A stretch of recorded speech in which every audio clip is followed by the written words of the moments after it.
오늘 아침 전북권 주요 뉴스입니다. SNS를 통한 불법 선거운동 시비가 잇따르고 있는 가운데 황숙주 순창군수와 순창 공무원들이 고발됐습니다. 송하진 지사 출마로 민주당 경선이 달아오르고 있지만 야당은 도지사 후보조차 구하지 못하고 있습니다. 전주시에게 고발당한 공지영 작가가 기존 주장을 꺾지 않고 전주시장에게 공개 토론하자고 맞받았습니다. 전라북도 지역은 오늘 아침부터 비가 내리는 가운데 낮 기온은 14도에서 18도의 분포로 다소 쌀쌀한 날씨를 보이겠습니다. 여러분 안녕하십니까? 전주 MBC 뉴스투데이입니다. 지방선거가 다가오면서 사회관계망 서비스 SNS를 통해 불법 선거운동을 했다는 이유로 고발당하는 사례가 적지 않습니다. 도내에서도 황숙주 순창군수가 이와 관련된 논란의 중심에 서 있는데요. 노골적으로 선거운동을 한 게 아닌데 무슨 문제냐는 입장도 있지만 현행법을 따지면 꼭 그렇지만도 않습니다. 한범수 기자입니다. 단체장 연임 의사를 밝힌 황숙주 순창군수가 공직선거법 위반 혐의로 검찰에 고발됐습니다. 6.13 지방선거를 앞두고 사회관계망 서비스 SNS에 치적을 내세우는 게시물을 올렸단 이유에서입니다. 지난 2월 황 군수는 농어촌 버스 요금을 단일화했다면서 페이스북에 기념사 사진을 올렸고 3달 전엔 주니어 테니스 대회에 대한 홍보글을 게시하기도 했습니다. 직접적인 선거운동을 한 건 아니었지만 현행법상 모두 불법일 수 있다는 해석이 나옵니다. 공직선거법은 사전 선거운동을 막기 위해 선거일 180일 전부터 단체장이 SNS로 사업계획이나 업무 실적 등을 알리지 못하도록 제한하고 있기 때문입니다. 군수는 자신의 지적을 SNS에 올리고 관계 공무원들은 그 내용들을 퍼나르기를 하고 이상한 거죠. 선거도 두 달밖에 안 남았는데 불법의 소지가 있지 않느냐. 황 군수와 함께 순창군 간부급 공무원 11명도 검찰 수사를 피하긴 어려워 보입니다. 문제가 된 게시글을 공유하거나 좋아요를 누르는 등 SNS상에 100차례 넘게 유통시켰다는 혐의를 받고 있기 때문입니다. 내가 공유를 해놓은 걸 금방 보잖아요. 그렇지 않으면 그 사람 걸 또 찾아가지고 그 내용을 또 찾아야 되기 때문에 나는 그런 그래서 최근 광주와 울산에서도 공무원이 단체장의 업적을 홍보하는 기사를 퍼나르다 선관위에 의해 고발되는 등 공무원들이 SNS상에서 무심코 정치 중립을 어기게 되는 경우가 적지 않습니다. 선관위는 선거기간 위법 시비에 휘말리지 않으려면 단순히 일정을 알리는 용도 이외에 SNS 활용을 자제하는 편이 낫다고 조언합니다. MBC 뉴스 한범수입니다. 여당인 더불어민주당과는 달리 야당 측은 도지사 후보 영입에 좀처럼 성과를 내지 못하고 있습니다. 자칫 도지사 후보 없는 지방선거를 걱정해야 하는 상황입니다. 김한관 기자입니다. 민주평화당은 당초 6월 지방선거에 정동영 의원을 도지사 후보로 밀었습니다. 하지만 국회 교섭단체 유지 등을 이유로 고사하면서 이어진 조배숙, 유성엽 의원 같은 현역 의원 카드도 쉽지 않게 됐습니다. 대신 바른미래당 비례대표인 박주현 의원과 최수찬 전 의원 영입으로 방향을 틀었습니다. 최수찬 전 의원, 또 박주현 지금 비례대표 의원 이 두 분을 중점적으로 또 함께 얘기를 하고 있어요. 한 일주일 전후에서 들어갈 것 같은데요. 박주현 의원의 경우 참신성에 여성 후보의 장점을 부각하고 있지만 역시 현역 의원이라 명분이 없기는 마찬가지입니다. 개혁 과반수를 위해서 제가 여기서 빠지는 거는 기회비용이 크다라는 인식이 하나 있고요. 전북지사를 좀 당선 가능한 사람이 좀 나가면 더 좋겠습니다. 최수찬 전 의원은 바른미래당에서까지 영입 요청을 받고 있는데 전주시장 후보로까지 거론되는 분위기에 맞듣지 않아 합니다. 지사 시장을 어떻게 보면 다 이야기한다는 게 자체가 좀 이해가 잘 안 되는 상황이긴 한데 결국은 이제 이게 다 후보를 아직 지금 정하지 못해서 생긴 문제 아니겠어요? 현재 도지사 선거에 더불어민주당은 김춘진, 송하진 후보 간의 경선을 결정했고 정의당은 일찍이 권태용 후보를 확정했습니다. 반면 자유한국당을 포함한 도내 야당들은 자원이 절대 부족한 데다 영입 작업에서마저 좀처럼 진전이 없어 어쩌면 도지사 후보 없는 지방선거를 걱정해야 할 수도 있습니다. 도지사 후보 없이 지방선거를 치를 그런 가능성은 없나요? 그런 가능성이 생기지 않도록 저희가 지금 최선을 다하고 있습니다. 선거일은 점차 다가오는데 제때 도지사 후보조차 찾지 못하는 도내 야당들의 열악한 현실에 자칫 맥 빠진 지방선거가 되지 않을까 우려됩니다. MBC 뉴스 김한광입니다. 도의회 박재환 의원은 현대차 전주 공장이 2014년 이후 꾸준히 생산량을 줄이고 있다며 제2의 GM 사태가 발생하지 않도록 전라북도의 적극적인 대응이 시급하다고 지적했습니다. 박 의원은 현대차가 지난해 11월 말 증설 투자 계획을 철회한 채 공장 설립 신고를 완료하는가 하면 신모델인 솔라티 픽업을 기아차 광주 공장으로 넘기는 방안도 추진하고 있다고 경고했습니다. 봉침 사건에 대한 의혹을 제기해 전주시로부터 고발을 당한 공지영 작가가 전주시와 공개 토론하자고 맞받았습니다. 전주시가 특정 복지시설에 특혜를 줬다는 기존 주장도 꺾지 않았습니다. 이경희 기자가 보도합니다. 전주의 한 장애인 시설장이었던 이모 목사는 봉침을 불법으로 놔 의료법 위반과 불법 후원금 모집, 허위 경력 증명서 제출 등으로 지난해 검찰에 기소당했습니다. 그런데 소설가 공지영 씨는 지난해부터 이 시설과 전주시 간의 유착 의혹을 여러 번 제기해왔습니다. 이 복지시설에 대한 전주시의 지원금이 김승수 시장 취임 이후 4배로 증가했고 허위 경력 사실을 안 뒤 1년 반 동안 아무런 조치도 취하지 않았다며 전주시가 비호했기 때문이라는 주장입니다. 이에 대해 전주시가 지난달 28일 명예훼손으로 고발하자 공 작가는 전주시청을 찾아 공개 토론을 제안했습니다. 저하고 이제 후보 신분이니까 제가 어떻게 전주의 명예를 떨어뜨렸는지 공개 토론해 주십시오. 전주시는 명백한 허위 사실이라고 즉각 반박했습니다. 허위 경력 증명서를 처음부터 인지하지 못한 것은 잘못이지만 해당 시설은 신고제로 관련 서류를 갖췄기 때문에 수리를 해줬으며 시설을 폐쇄하기까지 관련 행정 절차를 이행하는 데 시간이 걸렸을 뿐이라는 겁니다. 또한 지원 예산 증액은 인건비 상승 등으로 인한 통상적인 증가분이라는 설명입니다. 공지영 작가님 여기 와서 기자회견 하시기는 했지만은 아무런 증거도 없이 의혹만 가지고 했던 겁니다. 저희가 그런 행정 절차에 대해 시간이 좀 늦었을 뿐이지. 소설 도가니를 통해 복지시설의 문제를 고발한 공지영 작가는 특히 시설장 이모 씨의 봉침을 지역의 유력 인사들이 불법으로 시술받고 이 시설에 불법적인 지원을 했다는 의혹도 제기하고 있습니다. 하나는 검찰의 축소 의혹, 두 번째가 시청의 비호, 그다음에 기타 등등 지역 권력자들의 비호가 있다는 것을 하는데 이 세 가지의 의견을 완전히 철회한 것은 절대로 아닙니다. 지난해 검찰이 이 사건에 대해 의료법과 사기 혐의 기소로 마무리한 가운데 공 작가 등의 의혹 제기가 계속되고 있어 공방과 논란이 확산될 것으로 보입니다. MBC 뉴스 이경입니다. 성범죄를 저지른 교사의 징계 시효가 늘어납니다. 교육부는 교단의 성범죄를 뿌리 뽑기 위해 아동 청소년을 대상으로 성비위를 저지른 교원의 징계 시효를 5년에서 10년으로 늘려 법을 개정했다고 밝혔습니다. 한편 전북에서는 지난 2010년부터 성비위로 적발된 교사 43명 가운데 3분의 1인 14명이 학교에 남아있는 것으로 조사됐습니다. 익산 쌍능이 본격적인 발굴을 시작한 지 8달 만에 왕릉급 무덤으로 실체가 드러났습니다. 백제 사비 시대의 전형적인 봉분 양식이 곳곳에서 확인돼 학계의 주목을 받고 있습니다. 임홍진 기자입니다. 익산 쌍릉은 직경 25m, 높이 5m의 대왕릉과 이보다 약간 작은 소왕릉이 나란히 있다 해서 이름이 붙여졌습니다. 지난해 8월 문화재청의 발굴 조사가 시작된 이후 대왕릉은 굴식 돌방 무덤으로 밝혀졌으며 시신을 안치했던 방인 현실은 단면이 육각형으로 축조됐습니다.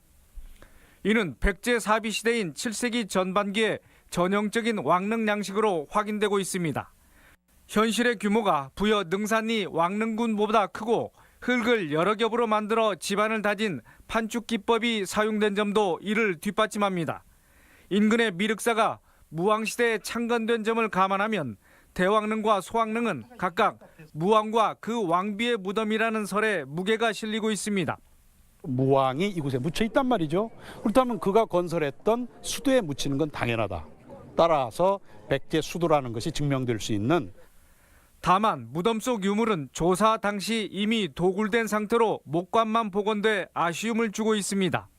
문화재청은 앞으로 대왕릉에 이어 소왕릉에 대해서도 판축 양상과 봉분의 공관 활용 등을 더 조사해서 무덤의 실체를 규명하기로 했습니다. 석실 이외에도 주변의 봉분이 어디까지 되어 있는지 혹은 그 크기가 어느 정도인지 그리고 이것이 바로 인근에 있는 소황묘와 어떤 공통성과 차별성이 있는지에 대해서도 한편 백제왕도 핵심 유적 보존 관리 사업은 충남 공주와 부여 지역 그리고 익산 쌍릉 등 모두 26개 소를 대상으로 오는 2038년까지 백제왕도의 역사성 회복을 위해 진행됩니다. MBC 뉴스 임홍진입니다. 올해 전주국제영화제에선 역대 가장 많은 작품을 볼 수 있을 것으로 보입니다. 제19회 전주국제영화제 조직위에 따르면 올해 영화제 상영작 수는 역대 최다인 46개국 246편이며 논쟁적이고 실험적인 영화로 구성됐습니다. 개막작은 제1한국인의 애환을 그린 야키니쿠 드래곤이며 영화제는 내달 3일부터 열흘간 전주 영화의 거리 일대에서 열립니다. 민주당이 경선으로 전북도지사 후보를 결정하기로 하면서 송하진 도지사와 김춘진 예비후보가 치열한 선거전을 벌이게 됐습니다. 이런 가운데 송 지사는 어제 출마를 선언했습니다. 유룡 기자의 보도입니다. 송하진 도지사가 민선 7기 도지사 선거 출마를 공식 선언했습니다. 민주당 평가에서 단수공천 대상이 되지 않아 김춘진 후보와의 경선을 치러야 하는 상황. 삼락농정과 토탈 관광, 탄소산업 완성을 위해 다시 한번 지지를 모아달라고 호소했습니다. 국제공항과 항만, 도로, 철도 등 SOC를 완벽히 구축해 성장 에너지의 출력을 높이고 자신을 둘러싼 여러 의혹에 대해서도 적극적으로 대처했습니다. 외국도 차질 없이 다니며 잼버리 대회를 성공리에 유치할 정도로 건강하다며 암 수술로 인한 건강 이상설을 일축했습니다. 건강 때문에 도정을 하루라도 소홀히 한 일이 없었습니다. 건강 수치상으로도 완벽에 가깝습니다. 관광객 1억 명, 소득 2배, 인구 300만의 공약을 지키지 못했다는 지적에 대해서는 희망을 주기 위한 선거용 구호였다고 말을 돌렸고 TV 토론에 대해서는 부정적인 입장을 피력했습니다. 선거 때 캐치프레이즈입니다. 2030년을 기준으로 300만을 얘기했습니다. 제 임기 내에 한다는 뜻은 어디에도 없었습니다. 정권 교체라는 절호의 기회를 맞았지만 군산 GM 가동 중단과 경제 위기로 빛이 바랜 민선 6기, 민선 7기를 기대하는 송하진 지사에게는 당내 경선이라는 또 하나의 고비가 기다리고 있습니다. MBC 뉴스 유룡입니다. 도의회는 어제 제352회 임시회를 열고 6.13 지방선거 출마로 공석이 된 의장과 상임위원장 보궐선거를 실시한 결과 제10대 후반기 의장으로 양용모 의원을 선출했다고 밝혔습니다. 부의장에는 이성일 의원, 농산업경제위원장에 강용구 의원, 교육위원장에 이해숙 의원이 각각 선출됐습니다. 전주 MBC의 군산 송전탑 연속보도에서 특정 주민의 땅 팔아주기 의혹이 제기된 한국농어촌공사에 대해 주민들이 감사를 청구하고 나섰습니다. 새만금 송전탑 피해대책위원회는 송전탑 건설 과정에 협조적이었던 A씨의 땅을 농어촌공사가 비싸게 매입한 이유와 한전의 개입 여부 등을 규명해달라며 주민 650명의 서명을 받아 감사원에 감사를 청구했습니다. 전북 혁신도시의 금융중심지 지정이 검토됩니다. 금융위원회는 최근 금융중심지 추가 지정에 대한 타당성을 검토하는 연구 용역을 추진하고 있는 것으로 알려졌으며 전북 혁신도시가 유력한 후보로 거론되고 있습니다. 금융중심지는 현재 서울과 부산 등 두 곳으로 전라북도는 전북 혁신도시를 연기금 농생명 특화 금융중심지로 육성할 예정입니다.